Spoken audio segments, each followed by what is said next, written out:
बिस्मिल्लाहिर्रहमानिर्रहीम, अस्सलाम वालेकुम। आप देख रहे हैं स्मॉल एचडी न्यूज और मैं हूं ईशा रानी। आपको एक अहम खबर से आगाह करते चलें। ऊंट के मुंह में जीरा। पेट्रोल कीमतों में मामूली कमी, पेट्रोल 8 रुपए फी लीटर सस्ता और नई कीमत 323 रुपए 38 पैसे हो गई। और हाई स्पीड डीजल की कीमत में 11 रुपए फी लीटर की कमी और डीजल की नई कीमत 318 रुपए 18 पैसे फी लीटर मुकर्रर कर दी गई है। निगरान हुकूमत के पहले 30 दिन में पेट्रोल 58 और डीजल 56 रुपए महंगा किया गया था। आपको एक बार फिर बताते चले, ऊंट के मुंह में जीरा।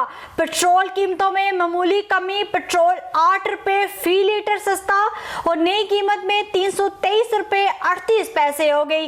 और हाई स्पीड डीजल की कीमत में 11 रुपए फी लीटर की कमी और डीजल की नई कीमत 318 रुपए 18 पैसे फी लीटर मुकर्रर कर दी गई है। निगरान हुकूमत के पहले 30 दिन में पेट्रोल 58 और डीजल 56 रुपए महंगा किया गया था।